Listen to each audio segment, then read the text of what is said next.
हिरण्यकश्यप कहता है कि बेटा तुमने विद्यालय में क्या सीखा है? तो आज प्रहलाद जी कितनी सुंदर बात कहते हैं, श्रवणम कीर्तनम विष्णु स्मरणम पादसेवनम अर्चनम वंदनम दास्यम सख्यात्म निवेदनम। प्रहलाद जी कहते हैं कि पिताजी मैंने तो 9 प्रकार की भक्तियां सीखी हैं। देखिए भागवत जी में भी 9 प्रकार की भक्ति है और रामचरितमानस में भी 9 प्रकार की भक्ति है। नवदा भक्ति के बारे में बताते हैं 9 प्रकार की भक्ति है। पहली भक्ति कौन सी है? श्रवणम। श्रवणम माने सुनना। जो आप यहाँ कथा बैठ करके सुन रहे हैं ना, तो ये भी एक भक्ति है। लेकिन सुनना किसे कहते हैं? भाई सुनना भी 3 तरह का होता है। मैंने बताया ना, श्रोता, सरोता और श्रोता।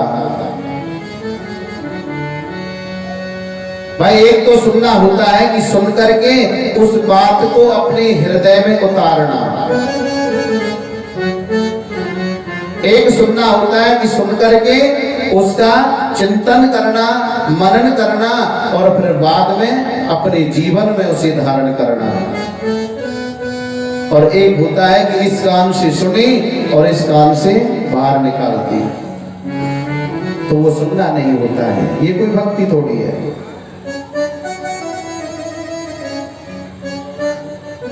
श्रवणम माने सुनना, यानी कि भगवान की कथा सुनना और उस कथा को अपने जीवन में उतारना।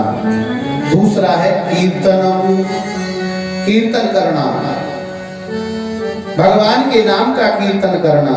कीर्तन कैसे करना? ऐसे तन्मय हो जाना कि आपको कुछ सुध बुध ही नहीं रहे, भूख प्यास जो है सब कुछ मिट जाए। ऐसा कीर्तन करना चाहिए। मीराबाई ने कीर्तन किया, जो सुध बुध सब कुछ भूल जाती हैं और लोग उनको पागल कहते हैं। जो भगवान की जो भक्ति करता है उसको लोग पागल ही कहते हैं।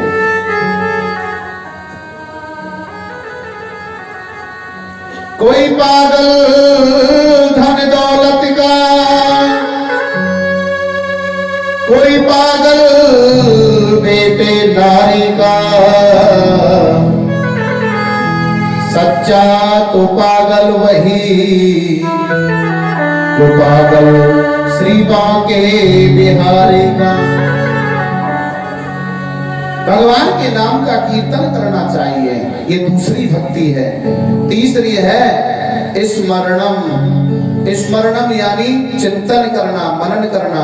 आप कोई भी कार्य कर रहे हो, आप रास्ते में चल रहे हो, खाना खा रहे हो या सो रहे हो या जाग रहे हो, सोते उठते बैठते जागते खाते पीते नहाते कुछ भी कार्य कर रहे हो, हर समय भगवान के नाम का चिंतन करना। मन मन में अपना नाम चल रहा है, ये भी एक भक्ति है। ये नहीं कि ये भगवान के नाम का एक समय होता है तो भाई सवेरे हम नहाए, 4 अगरबत्ती भगवान के सामने लगाई, 10 मिनट हनुमान चालीसा कर लिया, फिर फ्री है, फिर शाम तक की छुट्टी। स्मरणम यानी कि चिंतन जो है हमारे शरीर में हर समय चलते रहना चाहिए।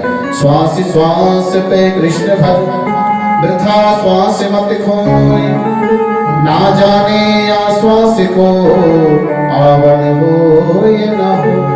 हर समय चिंतन चलते रहना चाहिए।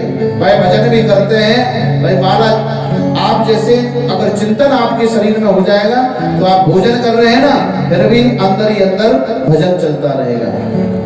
आपने जो संत महापुरुष हैं उनको देखा होगा, जैसे वो भजन करते हैं माला झोली में हाथ रहता है, भजन करते करते उनका पूरा दिन जो है इसी तरह से रहता है। हर कार्य को भी करते हैं और भजन भी अंदर अंदर ये चलता रहता है। ये तीसरी भक्ति है स्मरण करना।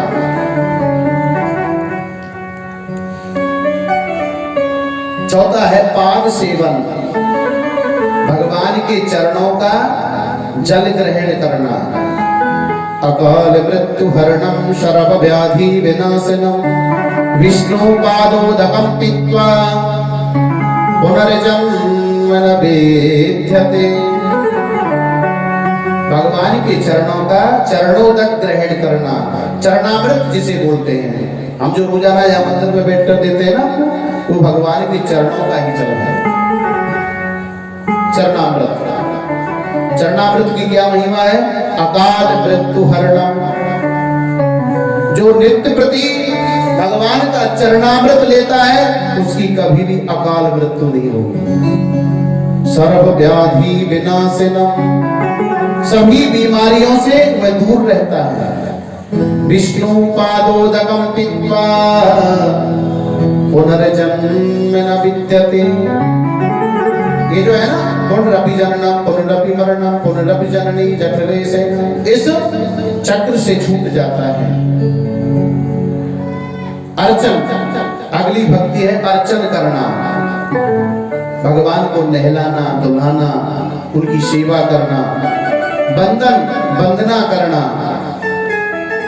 दास भाव रखना, सख्य आत्मनिवेदनम,